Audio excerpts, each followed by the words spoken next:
Morning students, आज हम पढ़ेंगे क्लास 10th का पार्ट अपना जो 3 है ना, लेसन 2 का तुलसीदास, उसके बारे में पढ़ेंगे।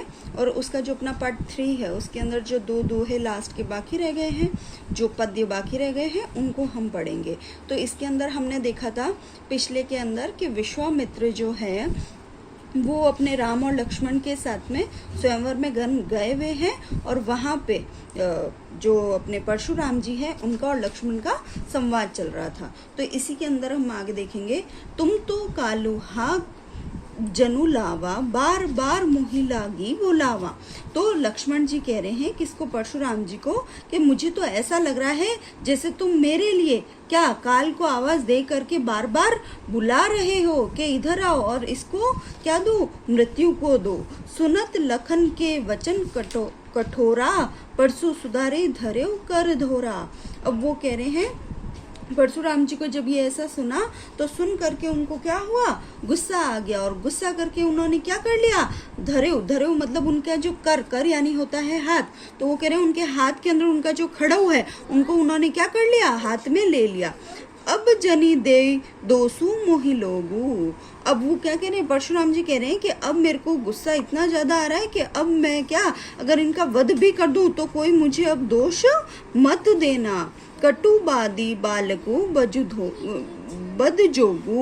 वो कह रहे हैं कि इनके कटु वचन, इनके किनके, लक्ष्मण के कटु वचन के कारण ये जो बालक है, कौन बालक, कौन, लक्ष्मण, ये लक्ष्मण है, इन्होंने खुद ने अपने वध को निमंत्रण दिया है, अपने खुद को मृत्यु को बुलाया है। इसलिए वो कह रहे हैं कि मैं अब इसका वध भी कर दूं तो कोई मुझे दोष मत देना, क्योंकि कटु वचन बोल करके इन्होंने क्या किया है, अपनी मृत्यु को खुद आमंत्रित किया है। बाल बिलो को बहुत मैं बाचा, अब यहू मर निहार भा साचा।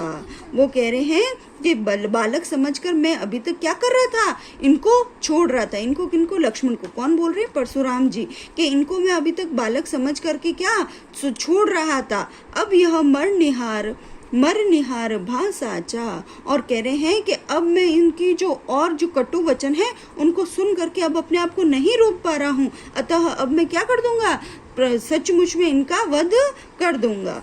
कौशिक कहा क्षमीय अपराधो। कौशिक वध किसके लिए आया है, कौशिक शब्द किसके लिए आया है, पहले ही बता चुकी हूँ, विश्वामित्र के लिए आया है। क्षमीय का अर्थ होता है क्षमा करना, है ना।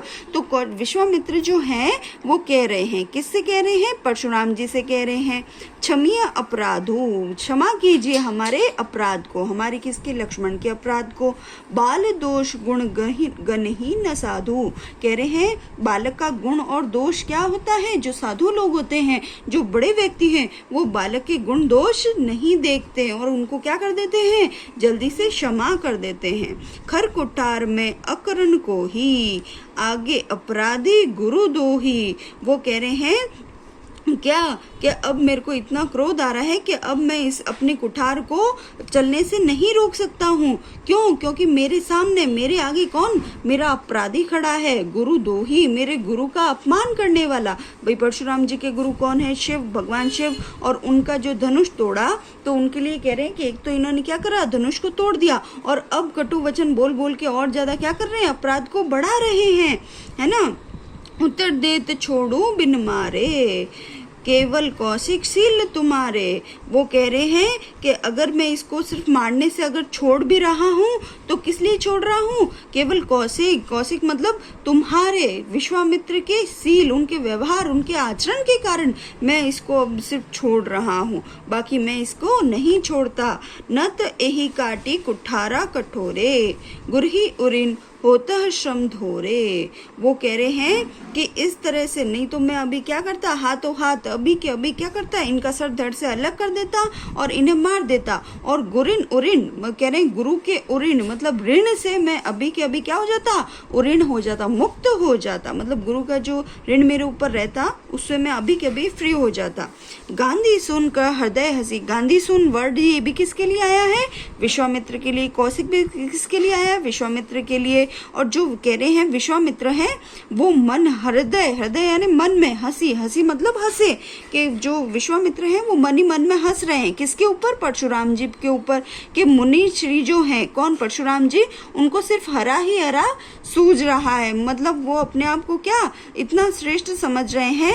अयम खांड न उखमय अजहू न बूझ अबूझ, वो कह रहे हैं कि ये क्या कर रहे हैं, ये अपने सामने जो क्षत्रिय जो है राम लक्ष्मण, उनको ऐसा समझ रहे हैं कि ये क्या है, कोई साधारण पुरुष है, जबकि ये कौन है? लोहे से बना हुआ जो खांड मतलब जो तलवार होती है उसके समान कठोर है, महायोद्धा है। कौन? राम और लक्ष्मण। और ये इनको क्या समझ रहे हैं परशुराम जी? उखमय, उखमय मतलब गन्ने से बनी हुई जो खांड होती है एकदम नरम, उसके समान समझ रहे हैं। अजहू न बूझ अबूझ, और अभी भी अजहू मतलब अभी भी, ये अबूझ मतलब ये अज्ञानी, कौन? परशुराम जी, इनको राम लक्ष्मण को जो असाधारण क्षत्रिय हैं और महायोद्धा है उनको अभी तक नहीं पहचान पा रहे हैं। आगे वाला देखते हैं। कहूँ लखन मुनिशील तुम्हारा, को नहीं जान विदित संसारा। अब वो कौन बोल रहे हैं? लक्ष्मण जी बोल रहे हैं। किसको बोल रहे हैं? परशुराम जी को बोल रहे हैं। क्या कि भाई कौन नहीं जानता? लखन जो है लक्ष्मण जी, वो मुनि जी को बोल रहे हैं, परशुराम जी को, कि आपका जो शील है, शील मतलब आचरण व्यवहार, वो कौन नहीं जानता? विदित संसारा, पूरे संसार को पता है।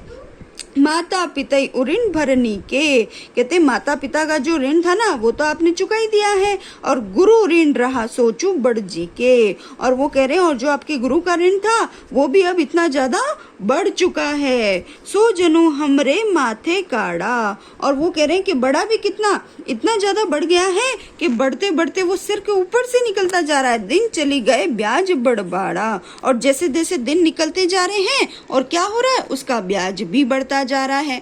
वो इस तरह से कह रहे हैं। सो जनु हमरे ही मात अब आनिद व्यवरिहा बोले। कौन?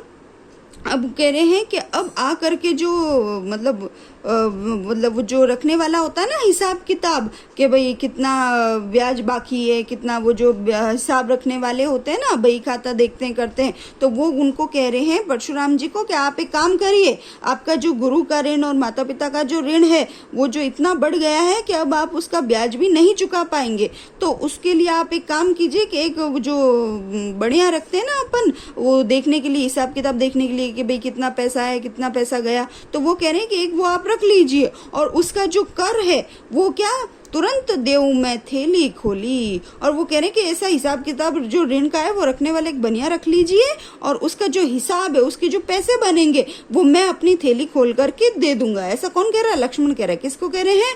परशुराम जी को कह रहे हैं। सुनी कटु वचन कुठार सुधारा, हाय हाय सब सभा पुकारा। और जब परशुराम जी ने लक्ष्मण के ऐसे वचन सुने तो उनको और तेज गुस्सा आ गया, और उस सभा में हाय हाय मच गई, और सब हाय हाय पुकार के इधर उधर भागने लगे। भृगुवर परसु देखा वह मोही, और वो कह रहे हैं कि भृगुवर कौन? परशुराम जी जो है ना, उनका परसु देखा कि मुझे विप्र बिचारी बरहु नृप दोही। और वो मुझे क्या कह रहे हैं कि नृपदोही मतलब क्षत्रियों का जो राजाओं का जो दुश्मन है वो उनको बता रहे हैं। ठीक है, फिर है आगे। मिले न कभू सुभट रन गाड़े, और वो कह रहे हैं कि मेरे को लगता है, कौन? लक्ष्मण जी कह रहे हैं कि आप जिस तरह से मुझे डरा रहे हैं, मुझे लगता है कि कभी किसी वीर क्षत्रिय से सुभट, भट्ट का मतलब होता है वीर, और सुभट का मतलब होता है जो श्रेष्ठ वीर होता है ना, उसके लिए, कि वो कह रहे हैं रण में कभी मेरे को लगता है कि तुम्हें कोई ऐसा वीर नहीं मिला है। द्विज देवता घर ही के बाड़े, और जो आप जो ब्राह्मण देव है ना वो घर के अंदर ही आज तक रहे हैं, घर में ही लड़े हैं, घर से बाहर निकल के कभी वीरों से आपका सामना नहीं हुआ है। अनुचित कही सब लोग पुकारे, और जैसे ही लक्ष्मण जी ने ये बात बोलते ही सब वहां पे बोलने लगे, ये अनुचित बोल रहे हो, ये आप अनुचित बोल रहे हो, ऐसा करके सब जने वहां पे आवाज करके बोलने लगे। रघुपति सनही लखनऊ नेवारे, और रघुपति शब्द किसके लिए आया है? राम के लिए। तो वो कह रहे हैं कि राम जो है सनही मतलब आंखों के द्वारा, नैनों से इशारे करके उन्होंने लखन को नेवारे, रोक दिया। और उसके बाद में लखन उत्तर आहुति सरेस, लखन के उत्तर जो थे, लखन मतलब लक्ष्मण के जो उत्तर थे आहुति के समान। आहुति मतलब अग्नि के अंदर जो हम आहुति देते हैं उस आहुति से क्या होता है, अग्नि प्रज्वलित होती है। तो वो कह रहे हैं कि उनके जो उत्तर है उससे क्या हो रहा है कि उनका जो गुस्सा है, भृगुवर कोपु कृसानु, भृगुवर मतलब परशुराम जी का गुस्सा है वो अग्नि के समान भड़कता ही जा रहा है, कम होने का नाम नहीं ले रहा। बढ़त देखी जल सम बचत, बोले रघुकुल भानु। जब ये उन्होंने राम जी ने बढ़ता हुआ देखा उनका गुस्सा, किसका, परशुराम जी का, तो जल के समान वचन बोले, मतलब एकदम शीतल एकदम ठंडे वचन बोल करके रघुकुल कौन, राम ने एक सूर्य के समान, रघुकुल के जो भानु है ना कौन, राम, उनके लिए बोला है रघुकुल भानु, मतलब राम के लिए बोला है कि उन्होंने एकदम ठंडे वचन बोलकर शांति से प्रेम से उनको परशुराम जी को मना लिया, समझा लिया। धन्यवाद।